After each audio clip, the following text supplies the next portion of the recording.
นี้ถึงพระอินทร์ผู้เป็นใหญ่ผู้ปกครองเมืองใดอภิบาลทั้งสี่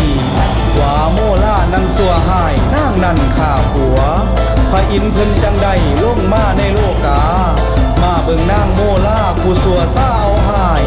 พ่อเป็นลงมาใดแปลงกายเป็นนกใหญ่มองภาพเนื้อลงมาให้ล้อมใจนางโมล่านางบ่มีแนวให้เลยถวายเป็นพันยาพอแต่นางกาวแล้วพระอินตาหับหูแจ้งงามคือแก้วกุหลาบบ่แม่นหาบคงอยู่เวรกรรมหูหอดได้สาบนางเป็นชะนีสันแหล้ว